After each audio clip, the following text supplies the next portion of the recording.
We lost about 2 airplanes a week. We don't know what happened, they just never returned. Some are probably lost by ground fire, but I suspect more were lost by flying too low in the dark of night and running into obstacles up there.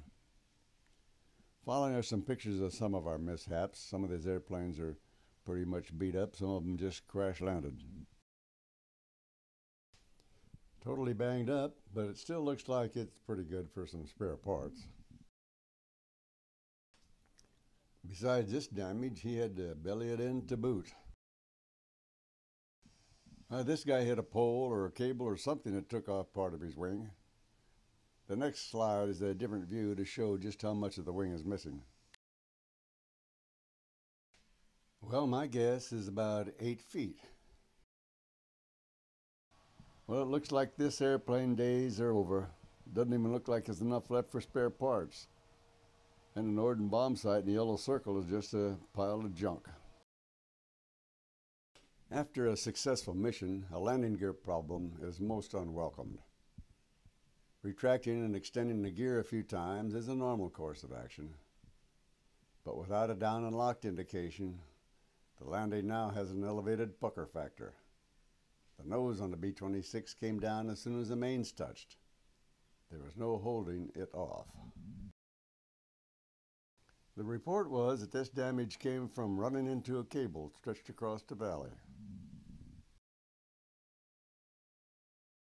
We have a close view of the top turret, and I want you to look at the cover on top of the turret there. The guy probably got going just a little bit fast. On the next slide, I want you to notice where this cover ended up. This thing was stuck up here so tight, he brought it all the way home. Ground crews had to climb up on ladders and pry it off. This is a view of the marshland between the west end of the runway and the shoreline of the Yellow Sea.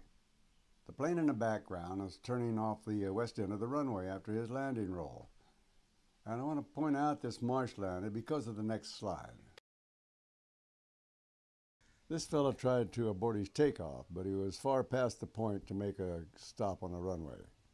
He hit the soft marshland and flipped over backwards. Notice a bomb still on his wing. Same plane, just another view.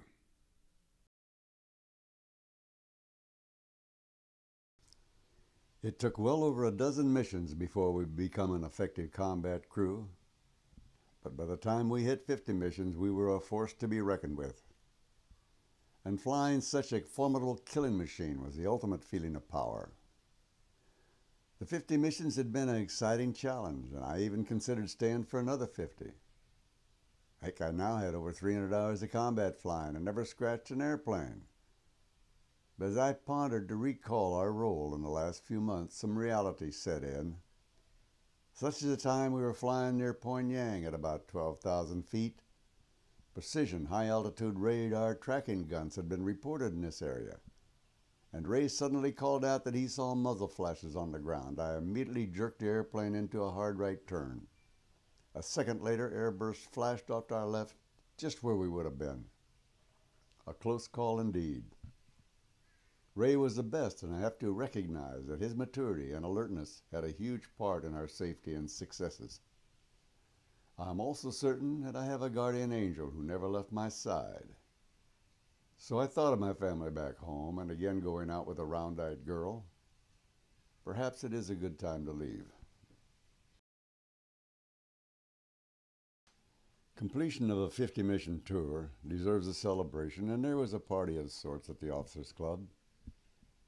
I was awarded this diploma, so eloquently worded.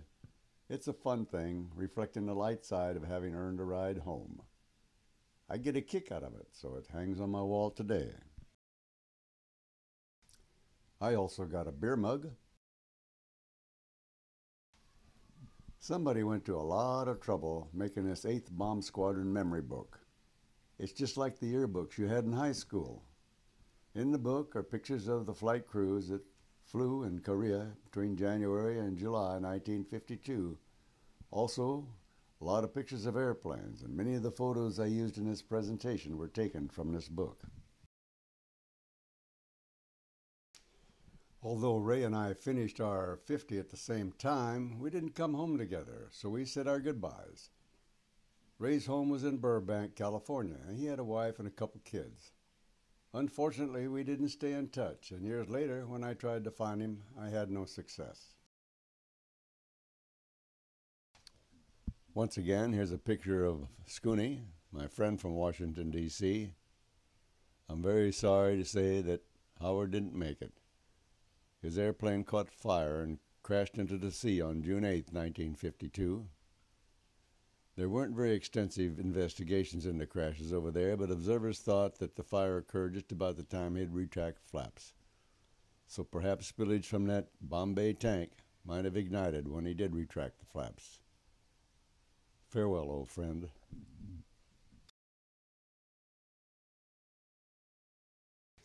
Well, I'm back in Class A, standing in front of my quarters, waiting for my ride home. Lieutenant Dwayne Weston, my best friend from high school, was a B-26 navigator at the same time over there. But he was based at Busan with the 452nd Bomb Group. And Dewey was well liked, and he remembered everyone he met. As we finished our missions at the same time, he managed to arrange for us to come home on the same plane. And it was this C-54 with web-style seating stretched along each side. I had been the best man at his wedding a year earlier, and he was in a hurry to get home for the birth of his first child. The reunion made the long trip a lot more enjoyable. I want to pause on this slide so you can digest these numbers. The list is sorted with the highest numbers at the top. I've only listed numbers over 100, and some of you pilots may notice airplanes that you have flown. Some were based on aircraft carriers, but most were based on land. And surprisingly, the F-4U Corsair leads the list. The B-26 Invaders are toward the bottom of the list, and considering that approximately 45,000 sorties were flown by the B-26s, this low-loss figure is remarkable. And I attribute the reason is because the enemy couldn't see us. They were just shooting at the sound. Most people don't recall the huge losses of this war. These numbers come from the Department of Defense. The endless pounding of North Korea from the air increased as the war continued, and finally a treaty was signed in July of 1953. There's a Korean War memorial in Washington, D.C., but the theme is centered mostly around the ground war. The United Nations called this a police action, and although Congress never declared war, it was a war by any definition. When a dozen years later Vietnam got hot, memories of the Korean War faded, and it is now called the Forgotten War. But to those who were there and to the loved ones of those who didn't return, it is certainly not forgotten. Perhaps this presentation gives you just a small glimpse into a conflict that needs to be remembered in our hearts and our history books.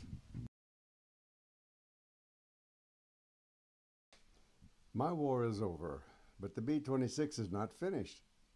For use in Vietnam, the K model was born. This is a revamped version called the B-26K Counter Invader. 40 of them were built. The engines now had water injection and reversible square-tip props. It carried wing tip tanks for a greater range. The upgraded cockpit now had dual controls. The wing spars and the bomb racks were strengthened to carry 4,000 pounds more ordnance. Not only a crew of 2, and in addition to the 8 nose guns, 4 more were added on pods under each wing. And with no turret operator, the top turret was locked in the forward position, making a total of 18 50 caliber guns facing forward. This totals 6,000 rounds per minute, the equivalent of today's high-tech Gatling guns. It was used in Vietnam from 1966 to 1969 and was based in Thailand. And as the Thai government didn't allow bombers to operate out of their country, the B-26K was redesignated the A-26A Nimrod, and the pilots began calling it the ultimate truck killer.